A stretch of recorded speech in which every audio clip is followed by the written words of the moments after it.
Praise God. Hallelujah. Are we blessed? Amen. Praise the Lord.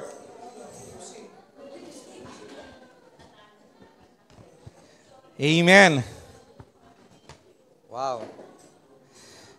Hallelujah. Mapagpalang linggo po sa ating lahat. Ganon din po sa lahat po ng nanonood. Welcome po and a blessed Sunday sa ating gawain ngayong araw na ito sa Word for the World Las Piñas. So, ilang araw na lang, Christmas na. Bilang na bilang, ano? Matatapos na po ang buwan ng September. Oo nga eh. Talagang paparating na ang Christmas rush. At grabe na talagang traffic. And of course, again, tayo po ay nagpapasalamat sa araw na ito. Lalong-lalo na for all the blessings na ating tinanggap. Kamusta na po ang ating nagdaang linggo? I know na may mga challenges na dumarating sa ating buhay. But God is faithful. Amen? So tayo po ay magtatapos na po sa ating pong growing in giving ngayong linggong ito. And as we learned that giving is an essential aspect bilang mga Kristiyano, tayo po ay tinuruan, ginabayan, inutusan sa aspetong ito. And it is not only a financial act, but also a spiritual expression of our love to God and to others. Kaya po, yung pong pagbibigay ay pinakamagandang halimbawa na ipinakita ng Panginoon as an expression of His love. Lalahanin po ninyo, while we were all sinners, Christ Jesus gave His life for us to have life. So in our journey of growing in giving, we have explored various facets of generosity. Umpisa po sa ating pagbibigay ng tithes. And then, a lifestyle of generosity. Tayo po ay tinuruan na maging good steward. At meron pong kagalakan at kaligayahan sa puso natin sa pagbibigay. Today, we will explore the concept of giving as the ultimate form of worship. Alam niyo po ba na ang pagbibigay ay pagsamba sa Panginoon? Amen? So drawing inspiration from 2 Corinthians chapter 8, verses 1 to 7, dito po, tinuruan ni Apostol Pablo ang mga taga-Korinto to grow in their giving. And this passage is a powerful call to action. Ito po ay may pagtawag sa atin na gumalaw at meron tayong gagawing urging us to embrace a generous lifestyle. Let's dive into the text. Can I ask everyone to please stand up at basahin po natin ang mensahe ng Panginoon. Ganon din po sa lahat po ng nanonood, open your Bible in 2 Corinthians chapter 8, starting from verse 1 to 7. Sabi po rito, "And now, brothers and sisters, we want you to know about the grace that God has given the Macedonian churches." Ito po'y halimbawa ni Paul sa mga taga-Korinto na kung paano tinouch ng Panginoon ang Macedonians when it comes to giving. Sabi sa verse 2, "Out of the most severe trial, their overflowing joy and their extreme poverty welled up in a rich generosity. For I testify that they gave as much as they were able." Take note of that. They gave as much as they were able and even beyond their ability. Entirely on their own, they urgently pleaded with us for the privilege of sharing in this service to the saints. Alam niyo po, when I was contemplating this, grabe po, sobra po akong na-amaze. Lalong-lalo na po sa verse 4. They urgently pleaded with us for the privilege of sharing. Nagmakaawa pa sila na tumulong sila. And in verse 5, "And they did not do as we expected. And they did not do as we expected, but they gave themselves first to the Lord and then to us in keeping with God's will. So we urge Titus, since he had earlier made a beginning, to bring also to completion this act of grace on your part. But just as you excel in everything, in faith, in speech, in knowledge, in complete earnestness, and in your love for us, see, ito po yung call to action ni Paul sa mga Korinto, that you also excel in this grace of giving. Tayo po'y manalangin. Panginoon, maraming salamat sa salita mo na aming binasa at pagbubulay-bulayan ngayong araw na ito. Salamat, Panginoon, sa paghanda mo sa aming puso't isipan na kami ay taus-puso na tatanggapin ang iyong mensahe na magbibigay sa amin ng katuruan, magbibigay sa amin ng spiritual na kalakasan, lalong-lalo na, Panginoon, na magampanan namin at makasunod kami sa mga bagay na itinuturo mo sa amin. Hayaan mo, Panginoon, na ikaw ang gumalaw sa aming kalagitnaan, banal na spirito, mangusap ka sa puso ng bawat isa sa amin.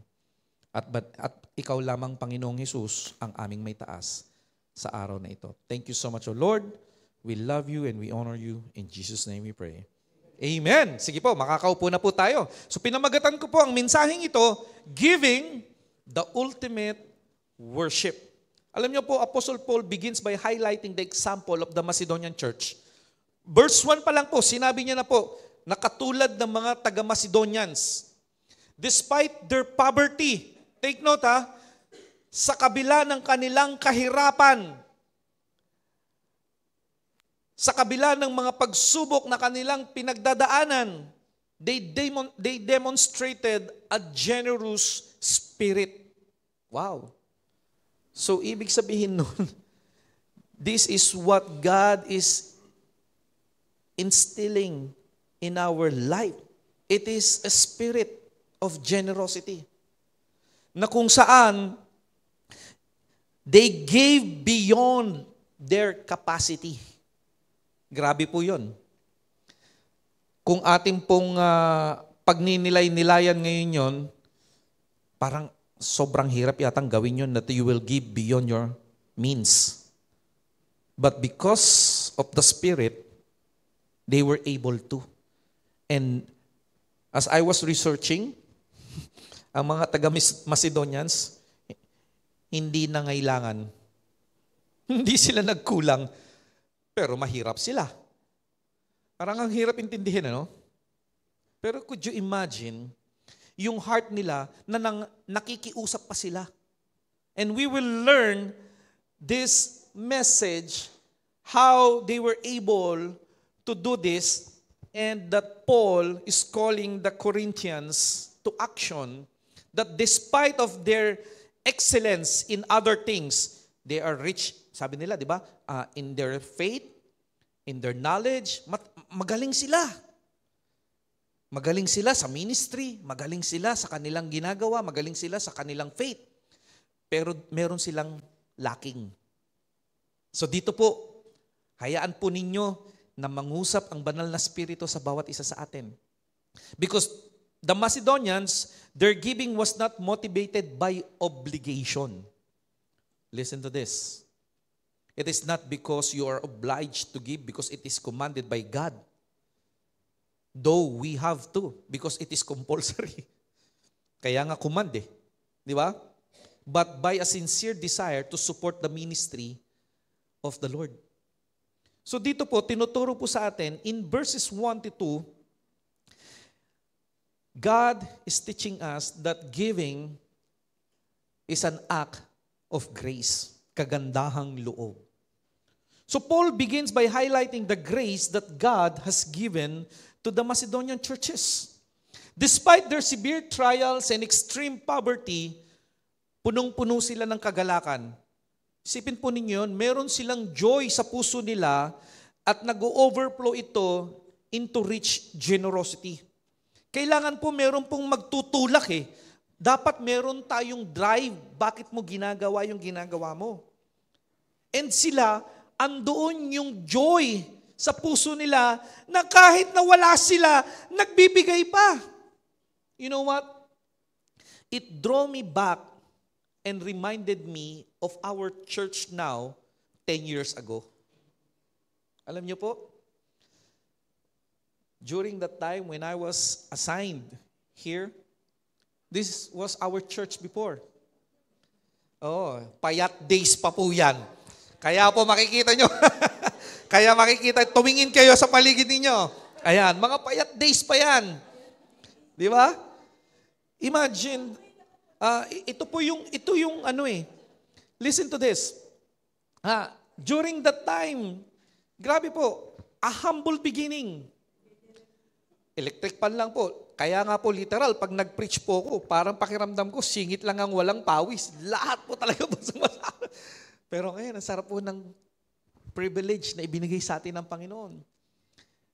We were able to fulfill at ipagpatuloy ang inumpisahang gawain ng Panginoon. Dahil during that time, I do believe in my heart. Sabi ko, Lord, hindi mo tatapusin ang iglesia mong ito sa Las Piñas ng ganito na lang. I know that you will do something that will glorify the name of your Son, Jesus Christ. And you know what? During that difficulties, makikita nyo po, grabe po, ayan, mga payat days pa yan eh. O, di ba? May nagtuturo na. During that time, 10 years ago, our church experienced difficulties. Alam nyo po yung experience din na nagkaroon din ng difficulty, nagkaroon ng split from 500 congregation, pababa ng pababa. Kaya during that time, kung makikita po ninyo sa likod, napakarami pong gamit. Ang daming upuan, malalaking speakers, napakalaking mga industrial fans. And I was looking at it, despite the difficulties we were facing, I talked to the leaders. Sabi ko, let us pray for this. What are we going to do with all these things na meron tayo, hindi naman natin na ma-maximize at nagagamit?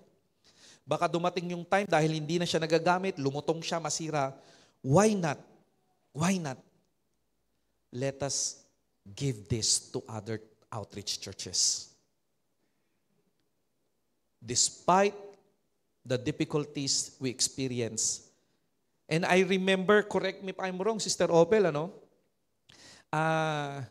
yung natirang pera sa bangko, a portion of it, ibinigay na natin kay pastor through the, approval of Tatay Connie, because I talked to him na sabi ko, Tay, I know na hindi po madali yung ginawa din po ni Pastor Olan to take over during that time. Pwede po ba yung natitirang pera, ibigay na rin po natin sa kanya? So pumayag.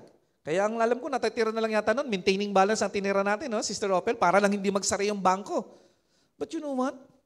Because of that gesture, grabe po yung ginawa ng Panginoon to where we are now. God opened the floodgates of heaven, and we were really amazed how God poured out His blessing, that He touches people, the leaders, the members, and other people, biglang bumuhos ang pagpapala sa iglesia. And little by little, na-restore, inaayos ng Panginoon ang ating church. Imagine a small, struggling church despite of its needs. Malaki ang needs ng church. We came together to support others, giving sacrificially and joyfully. And through giving is an act of grace. Dumaloy ang kagandahang loob ng Panginoon sa iglesia natin at naging daluyan tayo ng kagandahang loob sa ibang iglesia. And because of that, God moved in powerful and mysterious ways. Sige po, palakpakan po natin ang Panginoon. You know, let us be clear with this. It is not the amount, but the heart behind it. Nandun ba yung joy mo sa pagbibigay? Are we willing to give joyfully, even in difficult times? Kaya nga isa sa mga learning na naturo sa akin at itinuturo pa rin ni Lord sa akin, because of God allowed me to witness and see how He moved during that time. Sabi ko, Lord, all the more pala pagka may needs ako, mas lalo akong mag-plant ng seed, even to other people, even to pastors. Because the Macedonians gave out of their deep poverty, as what was mentioned in verse 2. Kaya po sabi niya po rito, and I will read in Tagalog, kahit na dumaranas sila ng maraming pagsubok, ay mali yata ah. Anong verse? Verse 3? Ba't ganun? Tumalon. Sabi sa verse 2, hindi ko na ilagay, kahit na dumaranas sila ng maraming pagsubok, masayang-masaya pa rin sila kahit nga naging lubos silang mapagbigay sa kabila ng kanilang matinding kahirapan. So their giving was not only as we expected but far beyond our expectations. At was mentioned by Paul in verse 5. They are willingly and from their own accord. Kaya nga, makapagpapatotoo ako sa inyo na kusang loob silang nagbigay at higit pa nga sa kanilang makakaya. And I know that most of you also ay makakapagpatotoo kung paano gumalaw ang Panginoon sa ating iglesia. 10 years ago, if you will contemplate, grabe po. Grabe po ang ginawa ng Panginoon. When God blesses you of all the good things in life, you know a lot of things, you have your faith in Christ, you serve the Lord. As you excel in everything, sabi ni Paul, and God is teaching us, so also in the grace of giving.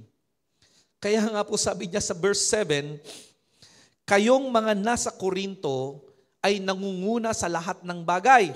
Take note of that. They excel. Nangunguna sila. Ibig sabihin nun, abay talagang maganda yung church na kinalalagyan nila. Malakas ang inyong pananampalataya. Magaling kayong magturo. Marami kayong alam. Masipag sa paglilingkod sa Diyos. At malaki ang inyong pag-ibig sa mga manggagawa. Kaya, ito na yon. Gusto namin na manguna rin kayo sa pagbibigay. Kaya kung paano nagtuturo ang Panginoong Hesus sa Beatitudes or sa Mount, He teaches His disciples about the importance of mercy, forgiveness, and giving. At yan ay pinatotoo din niya at nagbigay siya ng kanyang insight. In Luke chapter 6 verse 38, sabi niya rito, magbigay kayo upang bigyan din kayo ng Diyos. Ibabalik sa inyo ng sobra-sobra at umaapaw ang ibinigay ninyo. Sapagkat kung paano kayo magbigay sa iba, ganun din ang pagbibigay ng Diyos sa inyo. That means to say, God will measure or God will use the measure you use when it comes to giving. Kaya nga, di ba, isa sa mga natutunan natin last week, if you gave sparingly, you will reap sparingly. But if you will give abundantly, you will receive abundantly. So ang talatang ito ay isang pagtuturo tungkol sa prinsipyo ng pag-ahasik at pag-aani. What you sow, you will reap. Kung anong siya mong itinanim, siya mong aanihin. And this idea ng ating mga aksyon ay may mga kahihinatnan. Remember, whatever you do, there will be consequences, whether it's good or bad. Of course, pag ginawa mo mabuti, kahit na napasama ka or sinaktan ka, you will reap goodness from the Lord. You will receive reward. Kaya sabi ng Panginoon, do not stop. Pag sinabing do not stop, edi huwag kang tumigil. Kahit na anong mangyari, huwag kang titigil na gumawa ng mabuti. Because in due time, Hindi man ngayon, but you will reap the reward from the King of Kings and the Lord of Lords. Kaya sinabi ni Jesus na kung tayo ay nagbibigay ng bukas palad sa iba, tayo ay tatanggap ng bukas palad ng manggagaling sa Kanya. Kapwa sa buhay na ito at sa buhay na darating. Yun po yung maganda, no? Hindi lang ngayon natin matatanggap yung reward na yun, may nag-aantay pang reward. Double blessing. Double portion. Are you following? Kasi ganito gusto iparanas sa atin ng Panginoon na kung siya nga na Diyos, nagkatawang tao, na kung siya na mayaman, naging mahirap para tayong lahat ay maging mayaman at magkaroon ng buhay. That is the trade. Nakita niyo po kung paano itrinade yung sitwasyon na yon ng Panginoon para tayo ay magkaroon ng buhay na walang hanggan? So ang turong ito ay bahagi ng mas malawak na mensahe ng Panginoong Hesus tungkol sa pamumuhay ng pagmamahal, pagpapatawad at paglilingkod sa iba. That is why, sa ating pong pinag-aaralan, as what Paul is teaching us, number 2, giving beyond ability. This is what we call sacrificial giving. Because giving, again and again, should be a joyful act. Hindi dapat maging burden sa iyo ang pagbibigay. Kasi kung naging burden yan, wow, tsugi tayong lahat. Impyerno lahat ang bagsak natin.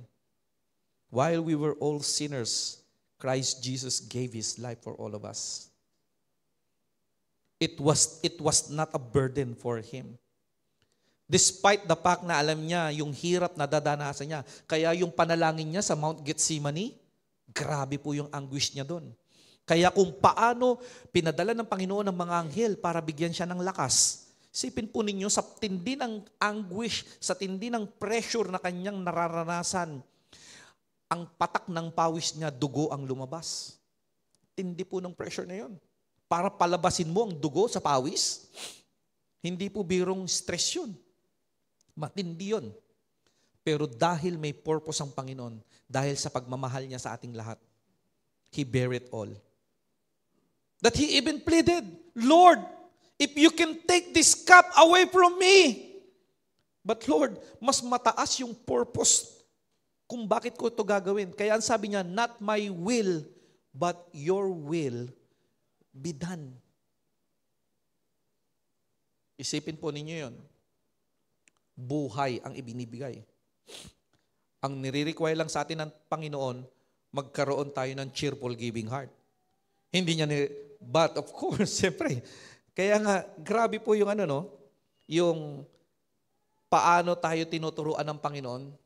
That is why sabi niya, offer your life as a living sacrifice. Offering is a form of giving. It is a form of worship. And we need sacrificial giving. You need to sacrifice your time, your talent, and your treasure when it comes to giving as a form of worship to God. That is what Apostle Paul is teaching. When we give with a cheerful heart, we demonstrate our love for God and our commitment to His kingdom. Kaya nga po kung ganyan po ang heart natin, maniwala po kayo sa akin, walang mahirap na church. Walang maghihirap na church. If we know and we know how to respond to these teachings of the Lord to all of us. The Macedonians gave as much as they were able and even beyond their ability. Now, look at this. This is the lesson.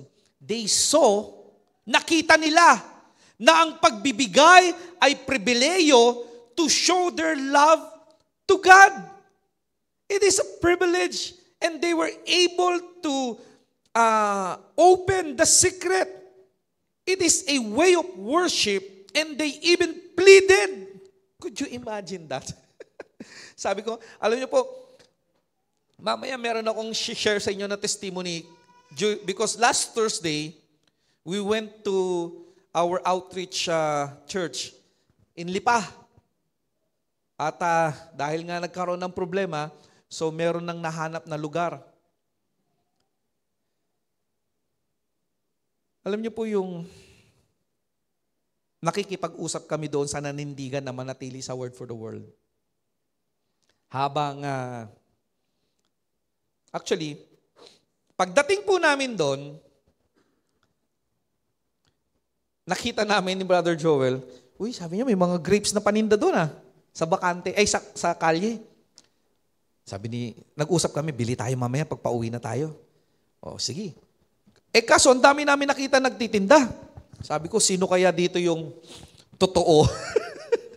Kasi minsan, kapag bumili ka, lahat naman ng bibilin mo, sasabihin nila, matamis, di ba? Lahat ng bibilin mo, sasabihin nila, masarap. So ngayon, para ma-minimize ko yung pagkakamali, tinanong ko ngayon yung kapatid natin, sis, sabi ko, okay ba yung mga nagtitinda ng grapes dyan sa harap? Ay, sabi niya, po, pastor, may kakilala, may suki ako. Sabi niya, yun, okay. Habang kami po ay nag-uusap, marami pong nakaka-amaze na revelation na itinuro ang Panginoon sa amin, especially relating to this topic. So mamaya po itutuloy ko yung kwento. Ha? Oo, syempre. Kasi baka mamaya maubusan na ako na sasabihin . Kaya nga, this is how I would like to point, even God gave this example. Tignan po ninyo yung sinabi niya sa verse 4. Mahigpit nilang ipinakiusap sa amin na sila'y bigyan ng pagkakataong makatulong. Take note they pleaded. Nagmakaawa pa sila. Sige naman, Apostle Paul, tanggapin mo na itong tulong namin. Parang ang sarap pag may lalapit na gano'n sa'yo na, ano po ba yung kailangan? Sige na, ito na, tanggapin nyo na. Kahit nakailang bigay na po kami, tanggapin nyo pa rin. They pleaded. Nakiusap pa sila. Bigyan ng pagkakataon, makatulong sa mga kapatid na nangangailangan. Kaya nga po kung paano tinawag ni Jesus ang atensyon ng mga apostol. Ito po yung halimbawa na pinakita po sa atin in Mark chapter 12. Ano po ito? Ito po yung widow's offering. Ano po yung sabi rito? Listen to this Very particular ito. Umupo si Jesus malapit sa pinaglalagyan ng mga kaloob doon sa templo. So ibig sabihin nun, God blessed each and every one of us. He knows our capacity and He is waiting for us how we give. Dahil inupuan ng Panginoon yung lugar kung saan nagbibigay ng ikapo at nagbibigay ng love offering ang mga tao. Kaya sabi niya rito, umupo si Jesus, malapit sa pinaglalagyan ng mga kaloob doon sa templo at pinagmasdan ang mga taong naghuhulog ng pera. Maraming mayayamang naghulog ng malalaking halaga. May lumapit doon na isang mahirap na biyuda at naghulog ng 2 pirasong barya. Listen to this. Pinagmamasdan ng Panginoon ang ginagawa natin. In verse 43, tinawag ni Jesus ang mga tagasunod niya at sinabi, sinasabi ko sa inyo ang totoo, mas malaki ang ibinigay ng biyudang iyon kaysa sa lahat ng nagbigay. Sapagkat silang lahat ay nagbigay lang ng sumobrang pera nila. Pero ang biyuda ay nagbigay sa kabila ng kanyang kahirapan. Ibinigay niya ang lahat ng kanyang ikinabubuhay. She gave 2 small coins. Kaya nga sabi ko sa inyo, it is not how big or how small the amount, but it is the heart. Because it is where God is dwelling. Sinabi pinagmamasdan. Umupo ang Panginoon at pinagmamasdan ang mga tao. That means to say, as God dwells in our heart, He knows and He knows how we, value things in life. Lalong-lalo na kung makamundo. Kaya nga, one of also how God teaches us, giving something that is not valuable is actually not charity. Giving something that you value, that is charity. Kasi binavalue mo yan eh. And we all know that we value money. We value resources. We value time. We value our talent. So dito ngayon, titignan ng Panginoon, despite all the things that He gave us, how willing are we? Are we willing to stretch our faith and give beyond our comfort zone? Kaya nga value eh. Ano man ang binavalue mo, ang hirap bitawan yan. God honors sacrificial giving. The 3 T's, your time, your talent, and your treasure. Because the Macedonians gave willingly and from their own accord. So Paul encourages the Corinthians to give cheerfully. Kaya ang sabi niya sa chapter 2, 2 Corinthians 9:7, ang bawat isa sa inyo ay magbigay ng ayon sa sariling kapasyahan ng walang pag-aatubili at hindi sapilitan. Dahil mahal ng Diyos ang mga nagbibigay ng may kagalangan. Kaya yung preceding verse ng binasa nating ito, sa verse 6, bukal sa puso ang tinuturo niya sa verse 7. And merong basihan ito. Dahil ang sabi sa verse 6, tandaan ninyo ito. Nag-ahasik ng kaunti ay umaani ng kaunti. At ang nag-ahasik ng marami ay umaani ng marami. Giving is a form of sacrifice. It is a form of worship. But it should be a joyful sacrifice. Because Jesus Christ had the joy. Grabe yung joy niya na kahit alam niyang mamamatay siya, kailangan niyang pumunta sa cross. Andun yung joy. Kaya nga sabi ko, may magtutulak sa iyo eh, para magawa mo yung dapat na ipinapagawa sa iyo. Kasi kung wala kang joy, subukan mong gawin ang isang bagay na hindi mo gusto. Tignan ko lang kung mag-i-enjoy ka. Honestly. Yun na nga lang sabihin ng doktor, from now on, bawal ka na kumain ng karne. Ang lungkot na yan. It is a form of discipline also. Kaya itutuloy ko na yung kwento together with Brother. So habang nag-uusap kami,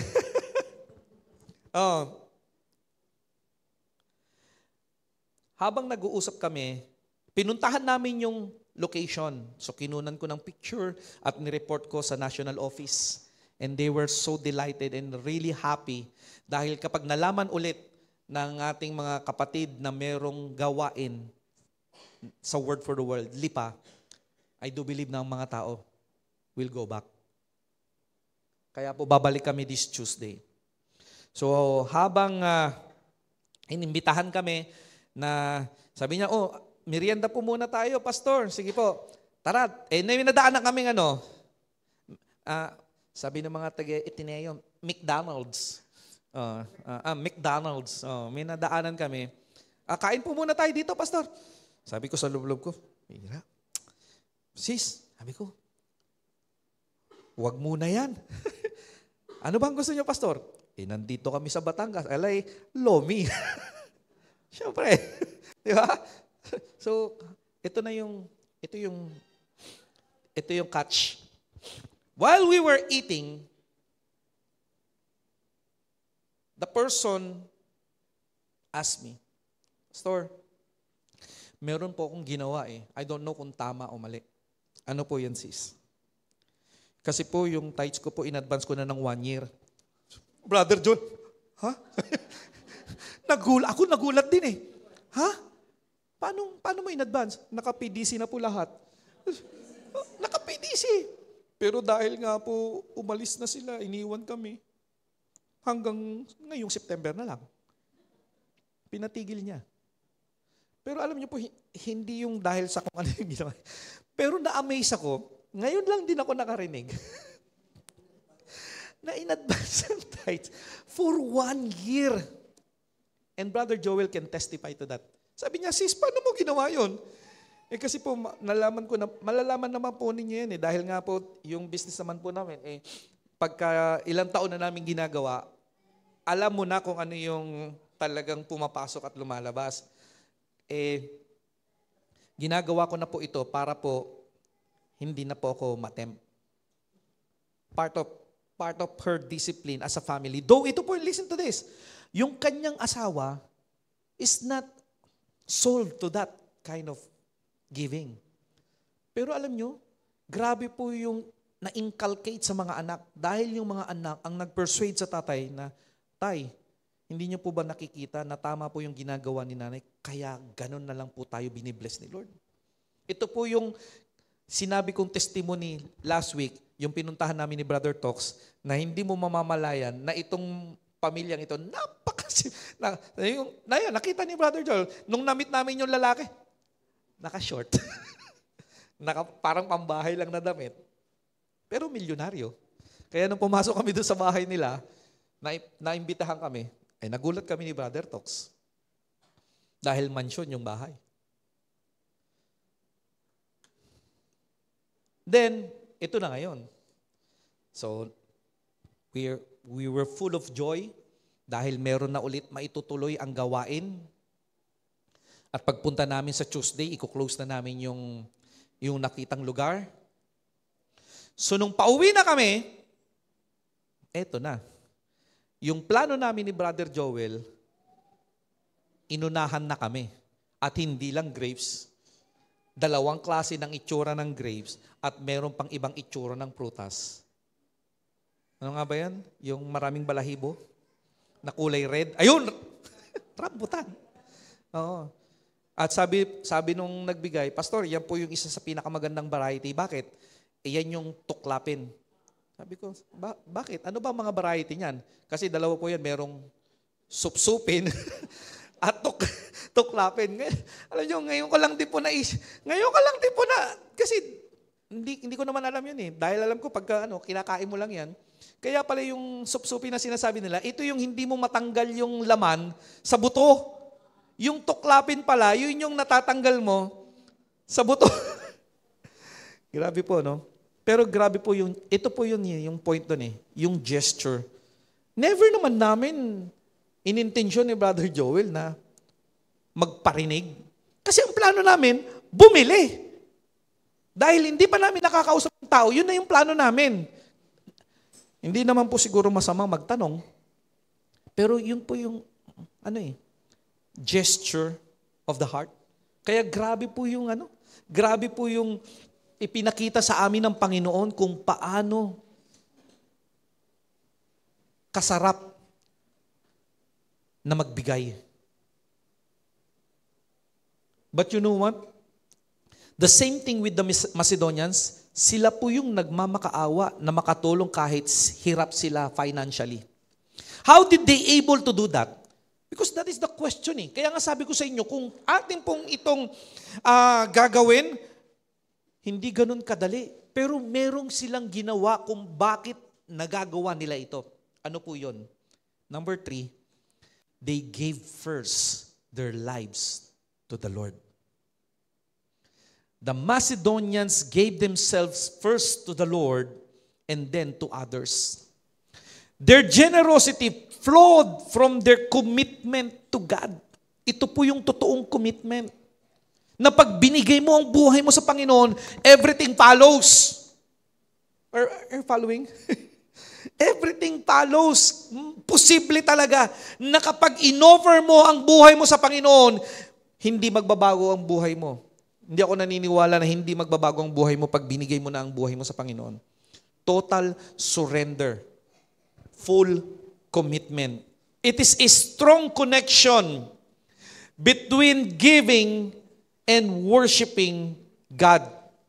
When we give generously, we are expressing our worship to God and the cause to His kingdom. Ito yung, natatandaan ninyo yung purpose kung bakit tayo nagbibigay ng ikapo? Dahil yung ipinagkatiwala sa iyo ng Panginoon na trabaho, yung ipinagkatiwala sa iyo ng Panginoon na negosyo, at anumang bagay na ipinagkakatiwala sa iyo ng Panginoon para ikaw ay kumita, nagkakaroon ngayon yan ng eternal cause na nagiging spiritual yung ginagawa mo because you know that it will give the cause to the kingdom works of God.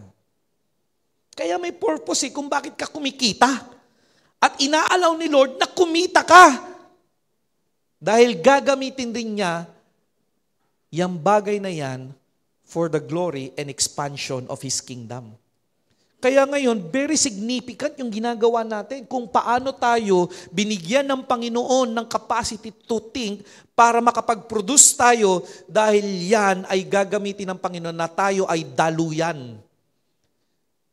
Once na in-embrace mo ang pagpapala at hindi dumaloy yan, may stack up yan. Kaya alam nyo yung halimbawa sa book of Amos, if I'm not mistaken, Amos or Hosea, na kung saan, sabi ng Panginoon, inutusan niya na i-build yung kanyang church, yung temple. Pero instead, ang mga tao nag-focus na sa kanilang buhay. So they work, they enjoy life, they marry one another. They forgot their responsibility. Kaya yung nangyari, ang ginawa ng Panginoon, lahat ng bagay na ipapasok nila sa bulsa nila, may butas at nawawala kaagad. At ang sinabi ng Panginoon, you know why? Whatever you put inside of your pocket, it will come out because there is a hole, because my house is still ruined. When we defocus or na-shift mo yung focus mo sa main reason kung bakit ka pinagpapala at bakit ka inilagay ng Panginoon sa kalalagyan mo, then that will create problem. Whether you like it or not, it will create problem. Because hindi mo napupulfill yung purpose kung bakit ka nilagay ng Panginoon dyan.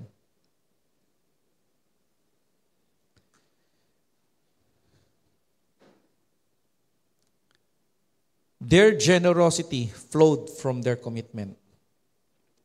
It is a strong connection between giving and worship. Malalaman mo ngayon yung cause kung bakit ka meron at bakit ka pinagpapala.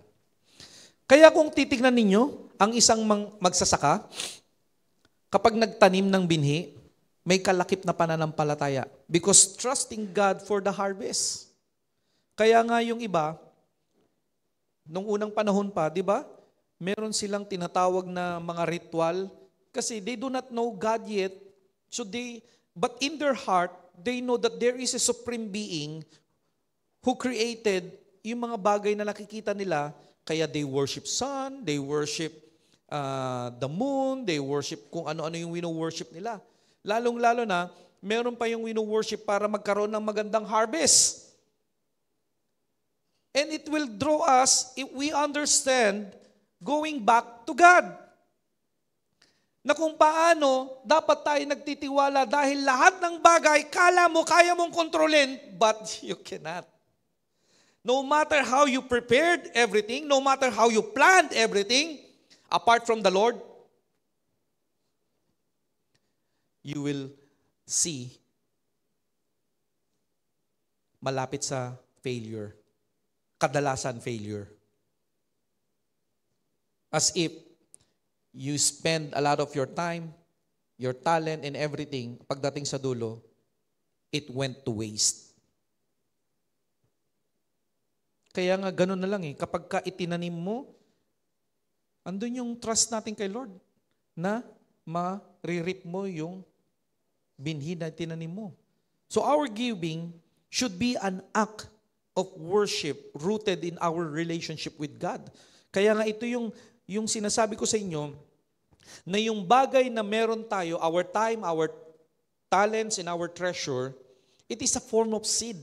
Na kapag yan ay itinanim mo sa Panginoon, definitely, pagka nag-harvest yan, ito yung example ko, di ba? Na isang binhi lang, isang buto, pag tumubo at nagbunga, gaano karaming kapalit na buto sa isang buto na itinanim mo. Kaya nagiging form, nagtatransform spiritually ang bagay na ipinagkakatiwala sa atin ng Panginoon into a seed.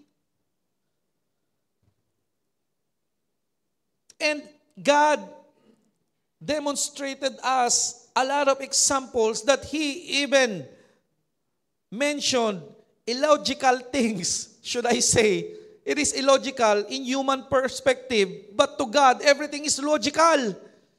How can you receive something na kailangan mawalan ka muna?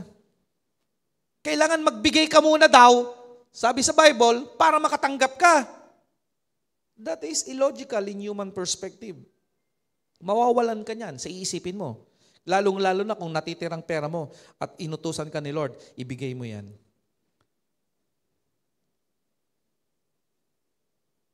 Apart from the Lord, and if you will not give your life to God, you will have difficulties. Kaya nga sabi ng Panginoong Jesus, you cannot serve two masters at the same time. Either you will despise the other and love the other, or love the other and despise the other. You cannot serve both God and money. Because that is precious. And anything precious in your life, if you did not surrender it to God, you will have difficulty giving it. Kaya nagiging form of idolatry. And once it became an idol, you're already committing sin. Anything that you put your faith into apart from the Lord is a sin. Kung nagtiwala ka sa anak mo apart from the Lord, at nandun yung tiwala mo na siya na yung pag-asa ng buhay mo, siya na yung lahat, siya yung nagbibigay ng kagalakan sa iyo, siya yung mahal mo, everything, sa kayo nakatingin, bottom line, nakatingin ka, at ang focus mo na lang doon. Nakalimutan mo na ang Panginoon. Yari ka. It is a form of idolatry. Kaya ngayon, nahihirapan ka to release, to trust that the person can do it. Alam nyo, meron pong isang nagsabi na, sabi niya, bakit mo, sa atin kasi, di ba, lalong-lalo na sa panahon namin, ayan, may salamin na ako, kaya alam na this. Di ba, Brother Joshua? Yung mga panahon natin, grabe yung training natin. Yung sacrifice, yung hard work. At kadalasan, kapag ka talagang dumaan ka sa matinding pagsubok at hirap ng buhay, isang-isa na lumalagay sa isipan mo, pagka ako ay naging successful at nagkapamilya, ano yung sinasabi natin, mga tatay at mga nanay, hindi ko ipaparanas sa aking anak ang naranasan ko. Ngayon, dahil ganyan ang setup, pagdating na ngayon sa mga anak, entitled. Wait long! Ano ba? May ginagawa ako! Kahit wala. They don't know sacrifices already. Because everything is provided. That is why, hindi natin namamalayan na mga magulang tayo dahil yun ang setup natin, dahil ayaw na natin, maranasan nila yung naranasan natin, hindi ngayon sila marunong tumayo sa sarili nilang paa. Hindi ngayon nila nararanasan yung failure na pag dumating. Kaya ang bilis ma-depress ang tao. Ngayon, alam nyo ba na sa pakikinig ko ng balita, kaya nasabi ko sa mga, I don't know, Sister Cathy, ang dami ngayon sa government schools naghahanap ng guidance counselor. Talaga kasi ang daming nadidepressed na mga bata. And it started during pandemic. So how come na tayo pinaranas sa atin na mag-fail, pero hindi naman failure yet? I don't consider it as a failure because I take it as a challenge because I learn from it. For me to strive, for us to learn, for us to move forward. Despite of. Kaya nga kung tatanggalin mo ang equation sa Panginoon, ang hirap na nga ng buhay, aalisin mo pa si Lord sa buhay mo, apart from me, you can do nothing. I am the vine, sabi ng Panginoong Hesus, and you are the branches. Apart from me, you can do nothing. Kaya kahit na anong bagay na gusto mong gawin dito sa lupa, kung gaano ka kaingat into perfection na, sabihin na natin, you will still fail. You will still lacking. Meron pa ring butas sa puso mo na hindi mo mapunan. And the only person who can do that is Jesus Christ. Give your life to the Lord. That's it. The only way for us to do difficulties, even the things that we are not accustomed to do, yung hindi mo nakagawian, kapag ka pinuspos ka na ng Panginoon sa tulong ng banal na Espiritu, magagawa mo na yung mga bagay na hindi mo ginagawa noon. Because what I am doing now is the thing that I do not like doing before. At talaga nga naman, alam nyo naman po, likas po talaga na mahiyain ako. Pero hindi na po normal sa akin ito noon. Dahil nga, isinuko ko ng buhay ko sa Panginoon, kaya ngayon, nakakaharap ako sa inyo. Tsaka na yung sayaw. Baka ma-expose na ako masyado eh. Are you following? You can do things that is not normal today as what you were doing before. Kasi nga, sino po sa inyo ang nakaranas ng stage fright? Ako, naranasan ko po yan. Pero na-develop po at tinuruan ako ni Lord yan. Kaya nga, karamihan ng pastor, merong tawag ni Pastor Daryl? Meron yung microtitis. Pag nakahanap na ng mic, ayaw ng bitaw. Di ba? Talagang dire-diretso na. So, ibig sabihin nito mga kapatid, whatever the Macedonians learned, because they surrendered their life to God. Kaya kahit na mahirap sila, saan ka nakakita? Walang-wala ka na, nagmamakaawa ka pang magbigay?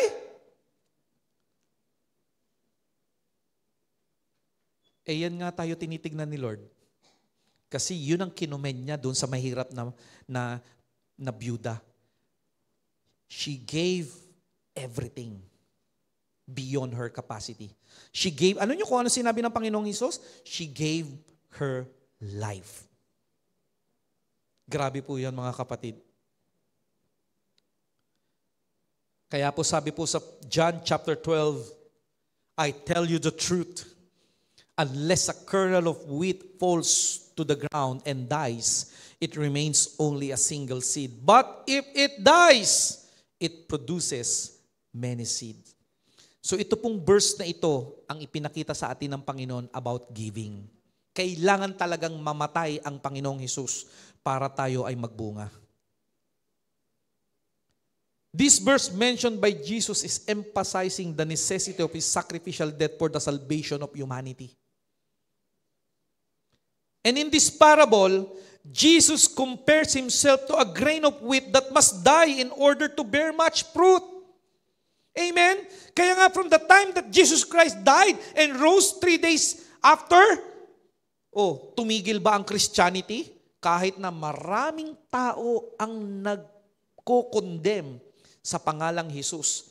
Even to the point that in other countries, they banned the name Jesus. They banned the Bible. And you cannot proclaim the gospel to the streets.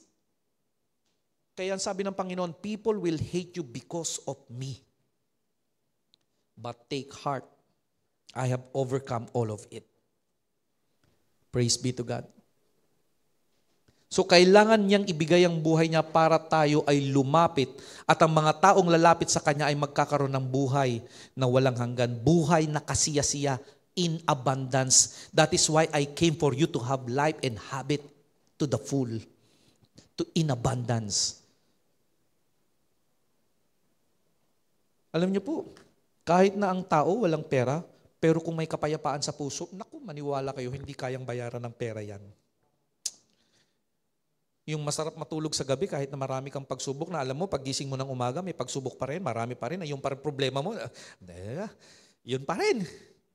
Pero bakit may kapayapaan? At ang kapayapaan na yan that transcends all understanding, hindi mo kayang ipaliwanag dahil ang kapayapaan na yan na ibinigay sa atin ng Panginoon if you surrender your life to Him.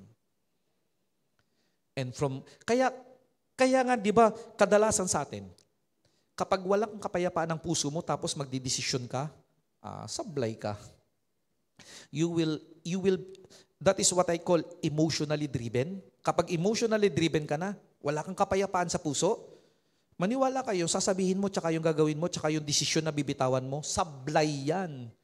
Kaya nga maraming tao na nagkakagalit, maraming tao ang nagfe-fail, maraming tao ang nasasaktan. Bakit? Kapag ka walang kapayapaan, walang joy, pero ang mga Macedonians, sa kabila ng kahirapan, full of joy in giving. Before we give our resources, we must give our hearts to God. Do not give if your heart is not aligned to God. Dahil hindi yan makukomend ng Panginoon. Dahil ang itinataas mo, sarili mo. At wala sa puso mo ang Panginoon. Kaya kapag nagbigay ka, kinikwento mo. Pag tumulong ka, ipinagmamalaki mo.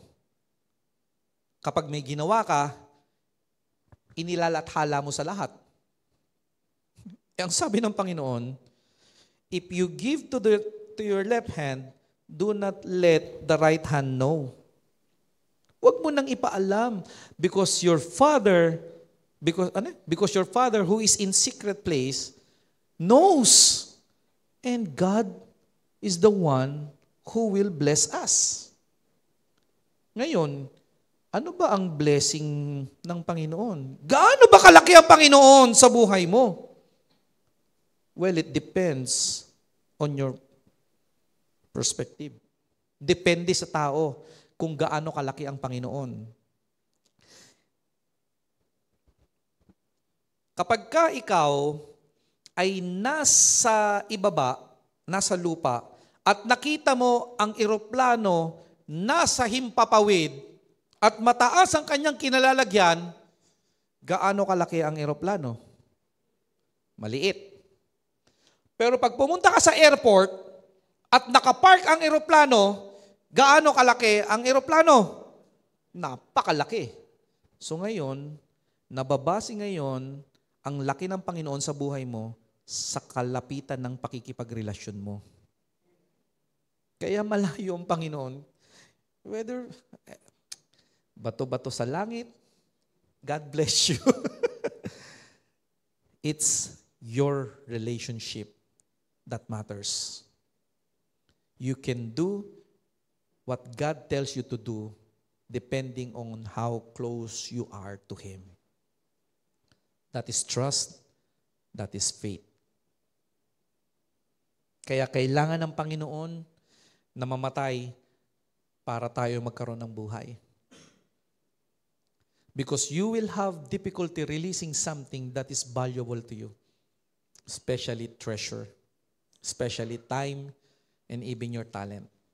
Kaya sabi sa Romans chapter 12, kaya nga mga kapatid, nakikiusap ako sa inyo, alang-alang sa maraming pagkakataong kinaawaan tayo ng Diyos, ibigay ninyo sa Kanya ang inyong mga sarili bilang mga handog na buhay, banal at kalugod-lugod sa Kanya. Ito ang tunay na pagsamba sa Diyos. That is why giving, offer your life. Offer is giving. Are you following? It is a worship to God. Tingnan mo. Ano sabi niya? Ibigay ninyo sa Kanya ang inyong mga sarili. Give first to God. Align your heart to God. Our generosity should be an overflow of our love to God because we are intimate. Close. Ganun. Tinawag tayo ng Diyos para maging daluyan ng Kanyang pag-ibig. Tinawag tayo ng Diyos at gagamitin niya para maging daluyan ng kagandahang loob or yung grace niya. So we are called by God to be a channel of His love, a channel of His grace, and a channel of His blessings. So that means to say you are a bearer. God cannot get something from you if He will not give it to you first. At sabi ko nga paulit-ulit, hindi magbibigay ang Panginoon sa iyo ng jutay-jutay. If you learn the secret.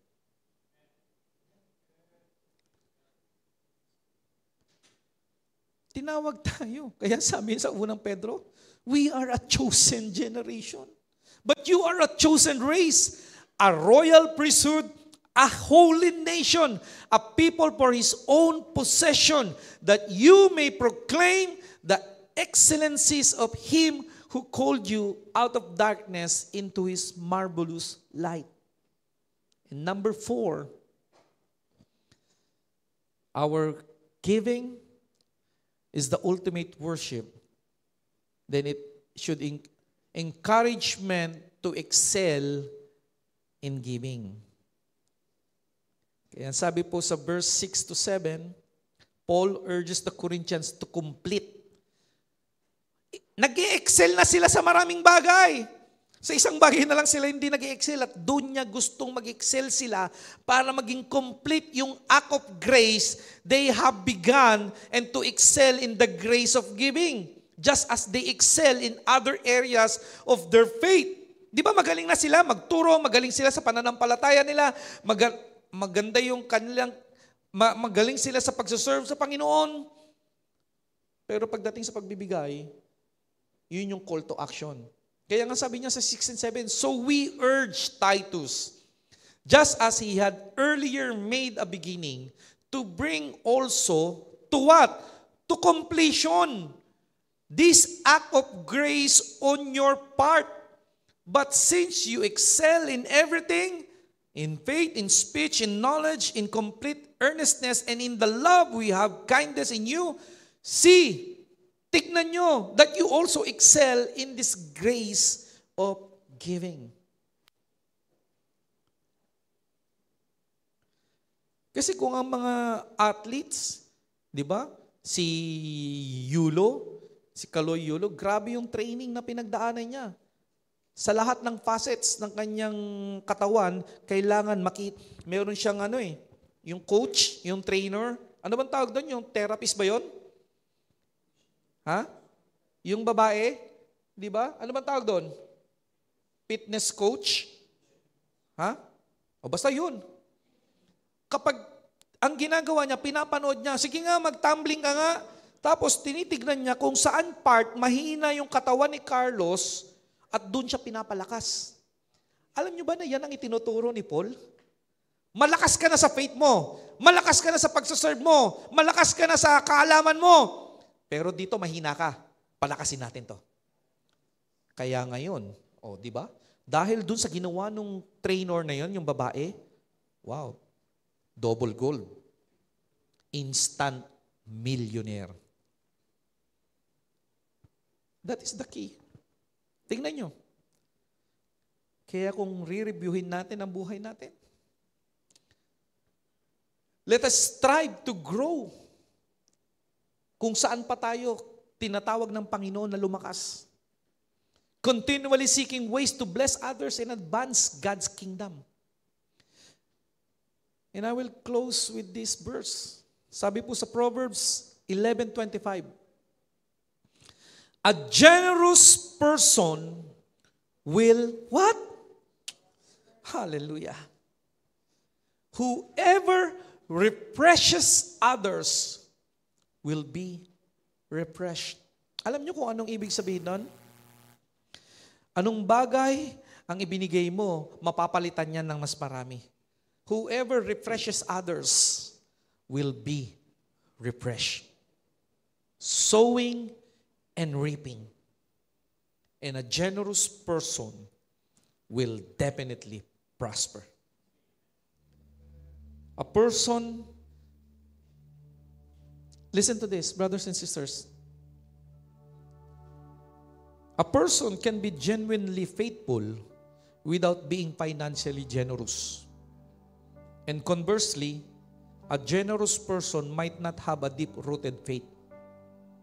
Kaya ganun na lang tayo tinuturuan ng Panginoon. Saan ka pang aspeto ng buhay mo bilang anak ko, bilang aking ambasador, bilang Kristiyano na tinawag ko sa aking kaharian?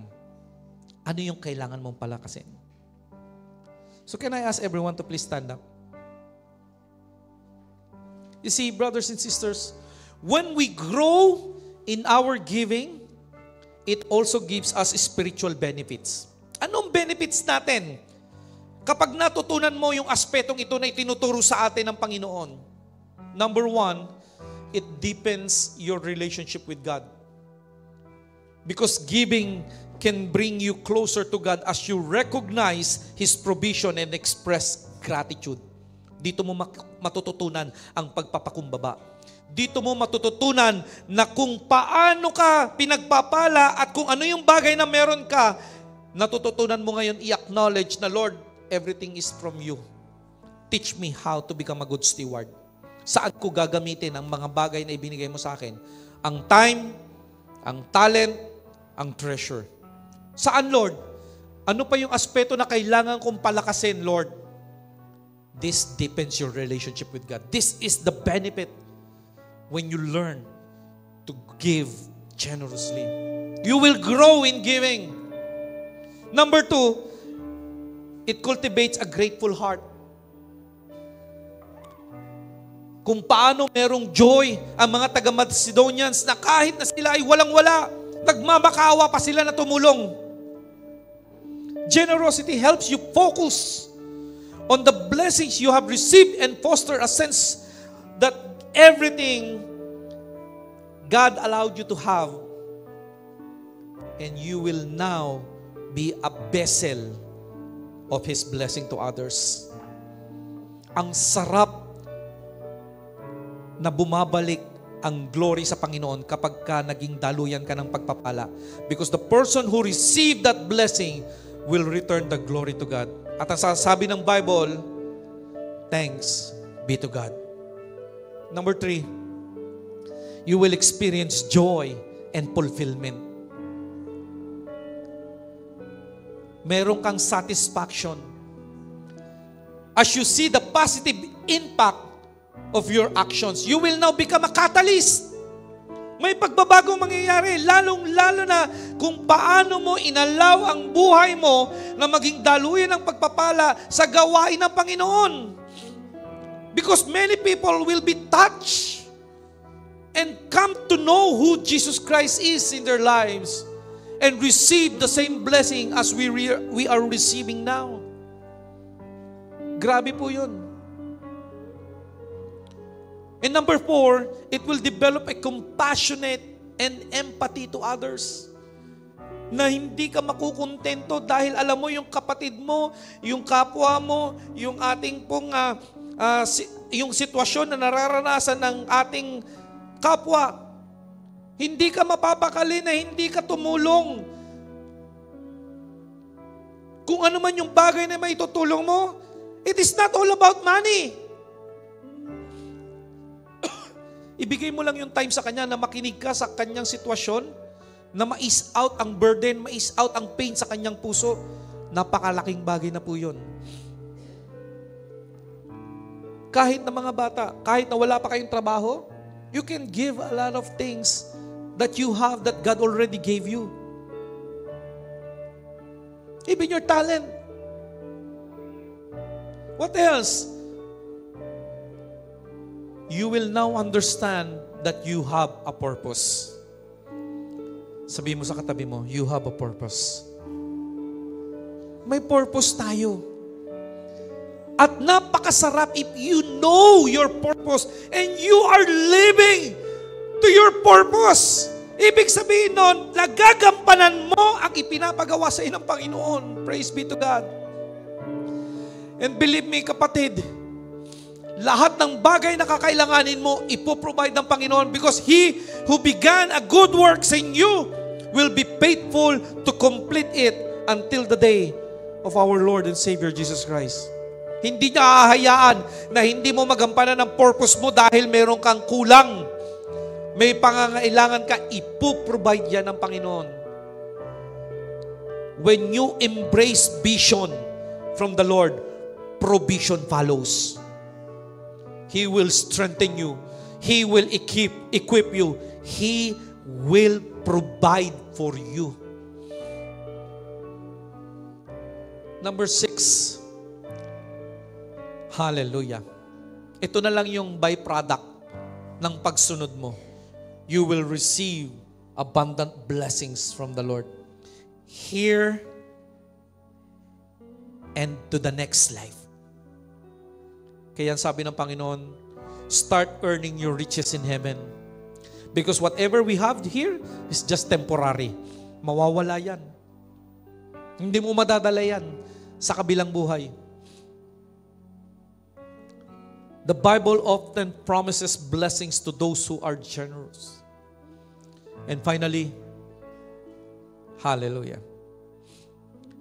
You are part in building the body of Christ because of your generosity.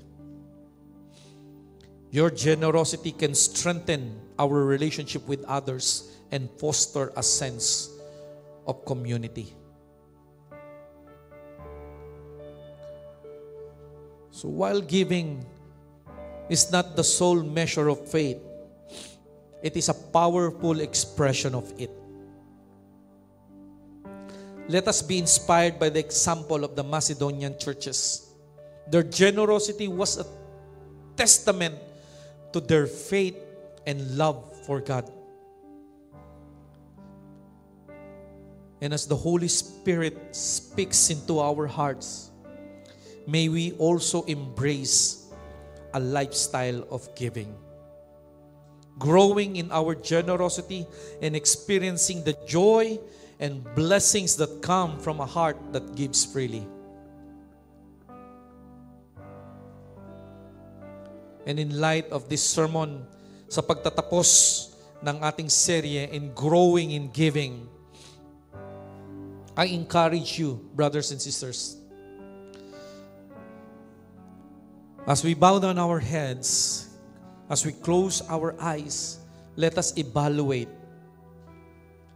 our giving habits and ask ourselves, are we generous enough to fulfill our purpose in God's kingdom?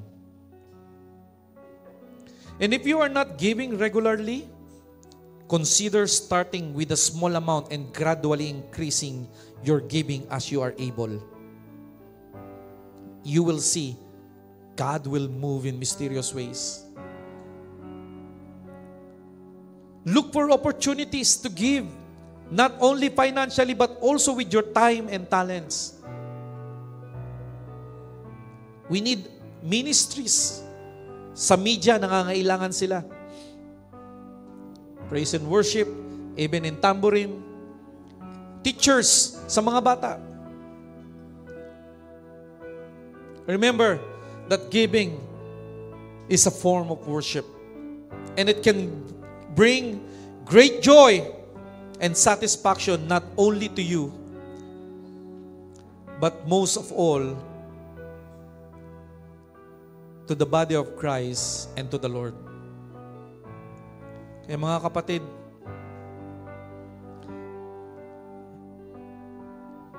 the only way the Macedonians was able to do great things beyond their capacity because they first surrender their life to God. They gave their life to God. Kung may hesitations ka pa, kung meron ka pang itinatabi sa puso mo, kung may reservations ka pa, kung meron pang stronghold sa puso mo na hindi nagiging dahilan na magampanan mo talaga ang ipinapagawa at yung purpose mo sa kaharian ng Panginoon, then surrender it to God. Surrender it to God. Walang ibang nakakakilala kung hindi ang sarili mo at ang Panginoon. Ikaw ang nakakaalam kung ano pa yung aspeto ng buhay mo na kailangan palakasin. Ikaw ang nakakaalam kung ano pa yung mga itinatago mo. Ikaw ang nakakaalam kung ano pa yung mga bagay na kahinaan mo.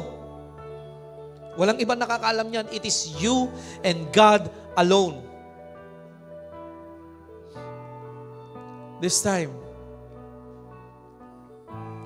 let us take this moment of silence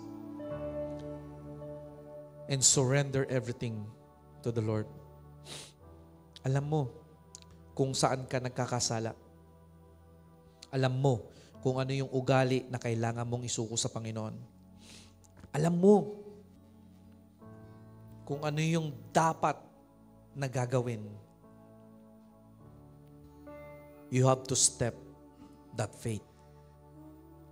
Magtiwala ka sa Panginoon. He is in control. He is in control of your lives. And if you know and you know in your heart that He is in control, then you can give thanks to God despite of your situation. Oh, hallelujah. Thank you, Jesus. Oh, thank you, Lord.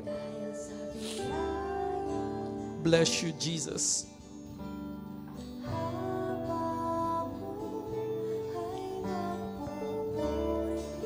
Yes, Lord. Teach us, O Lord God.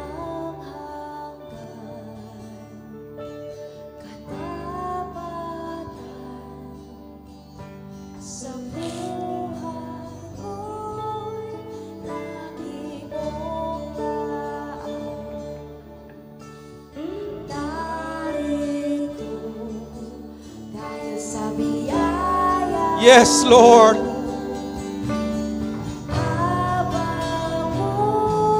Come on, church. Let us surrender our life to God. Let us offer our life as a living sacrifice. Yes, Lord.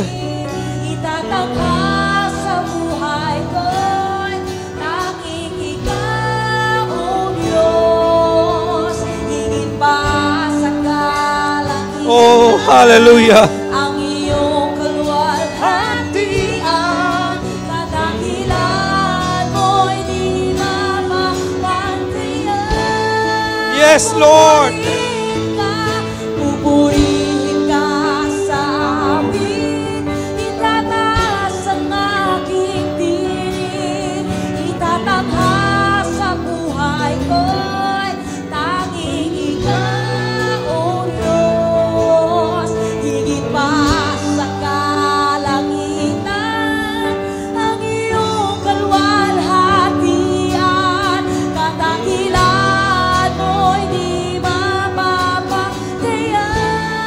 Hallelujah.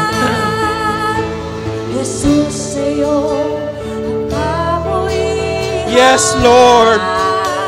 Kapangyarihan ngayon at magpakailanman. Jesus, sa'yo ang kabuuan. Kapangyarihan ngayon at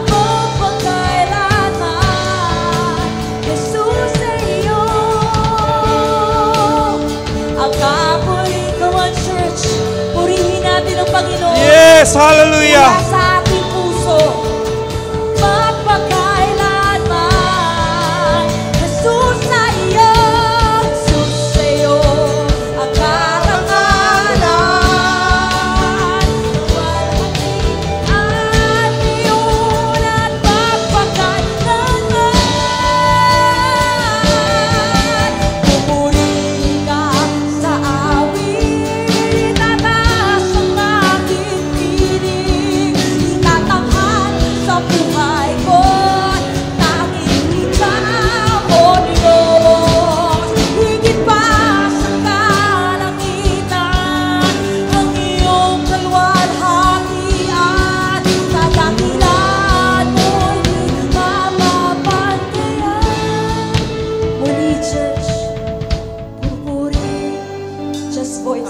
sa buhay ko'y Come on, church. tanging ikaw, O Diyos. Let us give Him. Iligpas sa kalangitan Just to share. ang iyong While worshiping a while ago, kalwalhatian. I saw God. And within in our presence, we are building this church for Him. We are building this church, the word for the word Las Piñas, for Him. Not for ourselves, not for the people, but for Him. Yes. So sing this song from your heart. You are not just you, but you are a body of Christ. You are already a body of Christ. Di Mapapantayan. Thank you, Lord. Pupurihin Ka ka, sa awit, itataas itataas ang aking tinig, itatanghal sa buhay ko'y tanging ikaw, O Diyos. higit Pa pa sa sa kalangitan. kalangitan, Ang iyong kalwalhatian, kadakilan mo'y di mapapansin. Hallelujah! Come on, church! Pupurihin ka sa amin, itataas ang aking tinig, itatanghal sa buhay ko'y tanging ikaw, O Diyos. Higit pa sa kalangitan, ang iyong kalwalhatian, kadakilan ko'y di Yes! mapapansin. Hallelujah! Hallelujah! Pupurihin ka sa awit, itataas ang aking tinig, itatanghal sa buhay ko, tanging ikaw, O Diyos. Higit pa sa kalangitan, ang iyong kalwalhatian, kadakilan mo'y di mapapansin. Jesus, Hallelujah! oh Jesus, Jesus, ang ngalan mo, oh Diyos,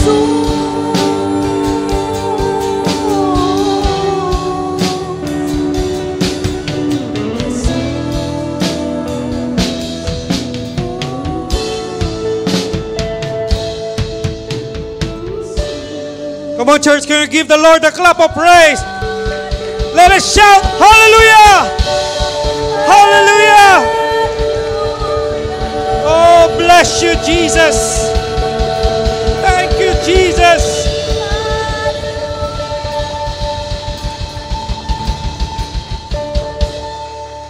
Hallelujah! Panginoon, maraming salamat sa pag-aayos mo sa aming buhay, sa aming puso. Ganon din kung paano nyo kami pinapalago sa aming pagbibigay. That we will give cheerfully. That we will honor, acknowledge, and give thanks for all the things that you are giving to us. Wala kaming ibang itataas, Panginoon, kung hindi ang iyong anak na si Jesus. Even in our giving, O Lord God, because it is more of you, Jesus, and less of us. All glory and honor belongs to you. In Jesus' name we pray. Amen and amen. Hallelujah. Praise God! Sige po, tayo po ay makakaupo na as we prepare our tithes and love offering.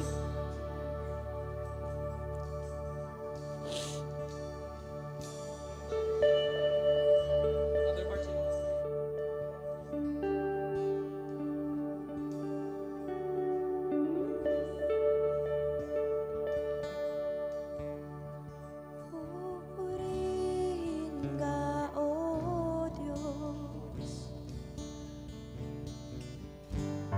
ang aming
Tayo po tumayo.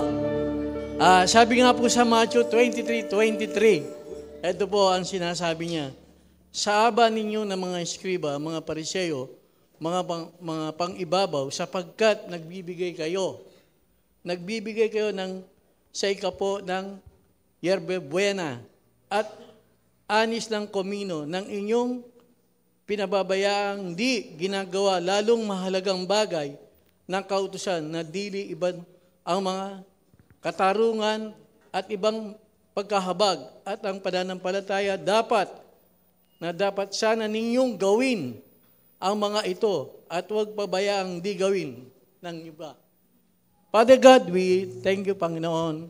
Salamat po, Ama, sa iyong mensahe. Tunay na po, Panginoon, ay panghahawaan po namin sa bawat buhay po namin, Panginoon. Na ang binibigay biyaya ay tunay na po, ay ang iyong salita ay talagang taus-puso po namin na ito po ay nagtitiwala kami sa inyo, Lord God. Salamat po, Ama, sa mga mensaheng to, Lord God. Tunay na po, ang salita mo ito to, Lord God. Ito po ay tumatagos, tumitimo sa puso po namin. Lahat po ito, Panginoon, ay nagtitiwala kami sa inyo, Lord God. Ano ang mangyari, Lord God? You are big God, Panginoon. Walang imposible sa iyo, Lord God. Salamat po sa mga natatanggap po namin blessing, Panginoon. Na ito po, mga offering na ito, na ikalaganap sa iyong kaharian, Panginoon. Thank you, Lord, dahil wala po kami pagmamalaki, Panginoon. Kundi siya po wala kami lalapit at magtitiwala at maniwala sa iyong mga pangako, Panginoon. Salamat po sa umagang to, Lord God. Kailang napupurihan, sinasamba, at kailang aming Diyos, na lahat ng mga aming suliranin, Panginoon, ay kayo ang tutugon, Panginoon. Kami nagtitiwala sa iyo, Panginoon. Salamat po sa umagang to. Salamat po sa buhay ni Pastor Joby, Lord God. We thank you, we love you, Lord God. Lahat ng aming mga kapatiran dito, Lord God. Pagpalain niyo po ang bawat isa, Lord God. Salamat po, Ama, sa pangalan ni Jesus. Amen at amen.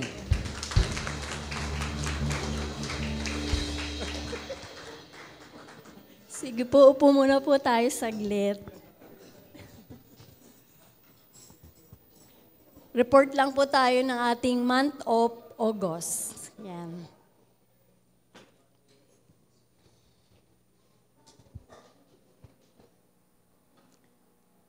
So habang hinihintay natin ilabas yung August, si Pastor nare-review ako minsan eh.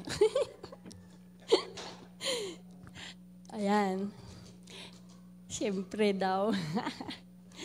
Kasi yun po yung month of August natin, medyo kasi tayo eh.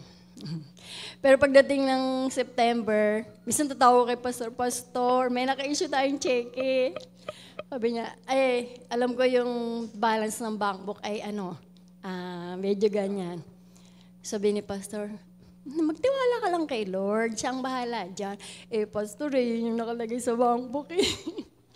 Ayan, so maganda yung tinuturo ni Pastor. Talagang lagi lang tayong magtiwala sa Kanya. So yun, month of August po natin, ang ating tithes and offering is 69,384,000. Palakpakan na.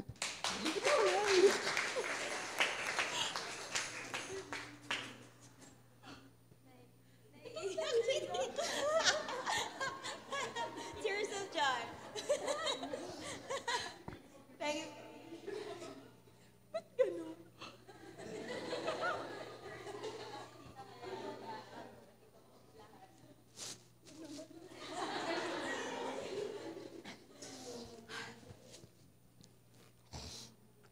Okay.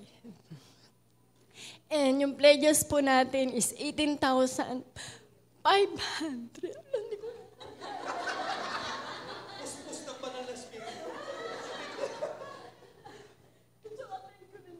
Kasi I'm healed, kumbaga.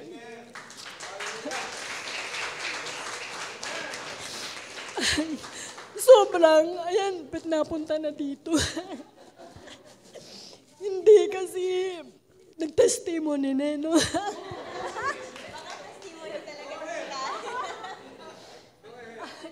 Kasi pinahirapan ako ng, ubot-sipon lang, pero tumagal siya ng almost 1 month.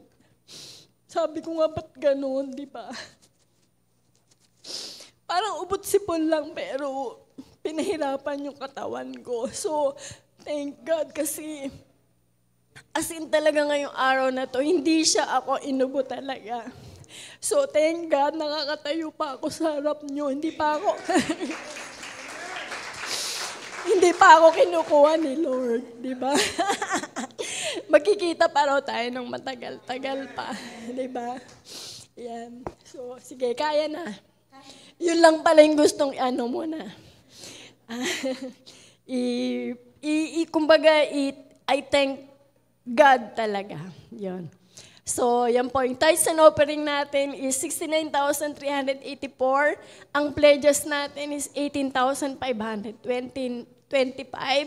So, ang total po natin is 87,909.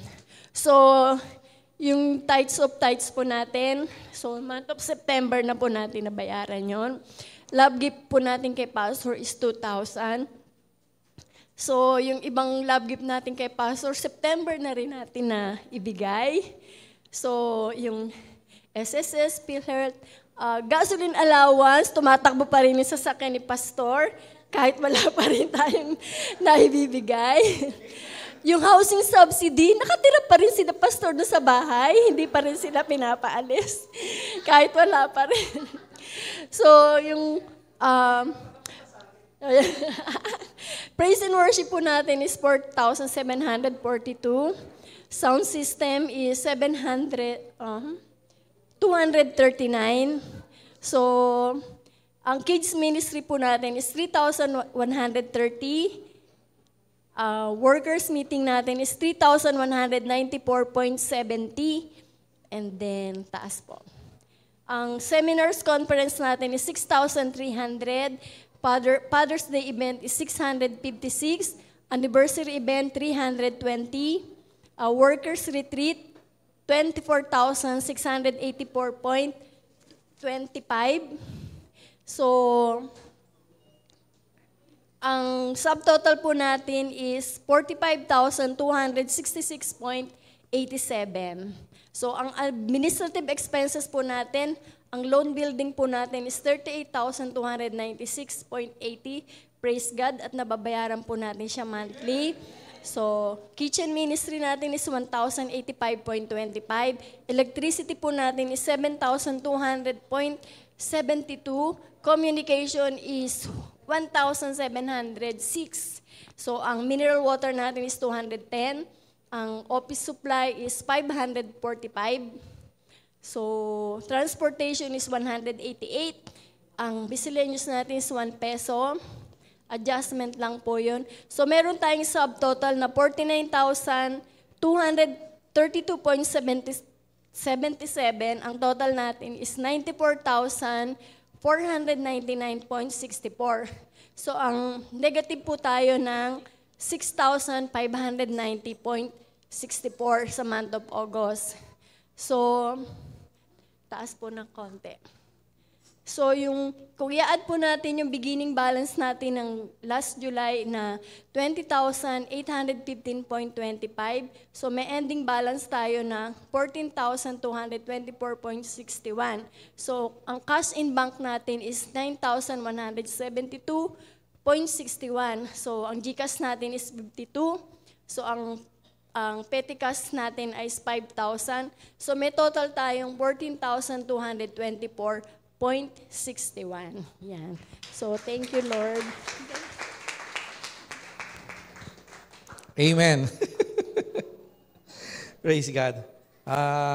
Actually, ito po yung isang reason kung bakit tayo binibless ni Lord at kung paano niya tayo tinuturuan na magbigay. Tama, tama yung sinabi ni Sister Opel. Kasi sabi niya sa akin, Pastor, pwede mo bang tawagan yung inisyohan natin ng cheque? Sabi ko, bakit? Kasi short po tayo. Alam nyo, may mga times din talaga na sabi ni Lord taste and see that the Lord is good. Sabi ko, paano ko makikita ngayon si Lord dito? Hindi ko nga muna tatawagan. Nakalimutan ko. Magjuju na. Pastor, natawagan mo ba si ano? Sabi ko, naku, hindi. Tapos, nandun kami sa sitwasyon. Nasaan ba ako noon, sis? Out of town kami kasi may problemang inaayos sa isang church eh. I don't know kung nasa Lemery kami o hindi, nasa Ibaan. Ayun yung kasama ko si Brother Tox. Naku sis, nandito kami sa Ibaan eh. Sabi niya, Pastor, paano yan? Sabi ko, sis, dito natin ngayon masusubukan si Lord. Hayaan mo, sabi ko sa kanya, gagawa ng way si Lord dyan. Unang-una sa lahat, wala naman ako magagawa, nandun na tayo eh. But again, andun yung peace sa puso ko. Yun yung maganda doon eh, yung kapayapaan sa puso. And then, habang papauwi na kami, nag-text si Sister Joanne. In-screenshot niya yung laman ng bangko kasi ang tag doon yung balance yung sa passbook update yun. Di nung nire-review ko, hallelujah. Sabi ko, ang sarap talaga magpuri sa Panginoon. Alam niyo yung minsan hindi mo talaga ine-expect eh. I mean, sabi ni Lord, expect natin yung mga bagay na ito eh. When you pray, do not doubt. You know what? God moves. People deposited money in the church account para masustain yung needs ng church. And that is the goodness of God. So can we please all stand? Hallelujah. Panginoon, maraming salamat. Dahil ikaw ang aming Diyos na kahit kailan hindi ka nagpapabaya. Na kahit kailan, Panginoon, hindi ka nagbabago. At patuloy mong ipinapakita ang katapatan mo sa iyong iglesia dito sa Word for the World Las Piñas. Kaya dalangin ko, Panginoon, na ang sabi mo, Lord God, that you will enrich us more than what we need. So that we will become a channel of blessing not only for your church, but all people. And the glory will go back to you. Kaya Panginoon, kami po ay nagpapasalamat because you are our rich God. Hindi ka nagpapabaya. At tapat ka sa pangako mo that you will provide for all our needs. Maraming salamat, Jesus, dahil ibinigay mo ang iyong buhay para sa amin. At maraming salamat, Banal na Espiritu, sa patuloy mong pagpapalago, pagpapalakas at pagtuturo sa amin. Dismiss us with your love, O Lord God. As we depart from this place, may the light of your face, Jesus, shine to each and every one of us. We love you, Father. We honor you, Jesus. All glory and honor belongs to you.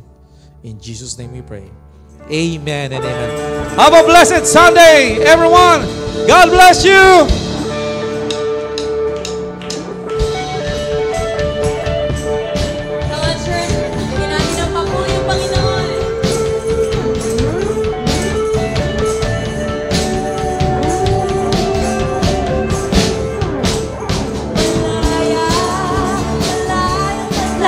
Malaya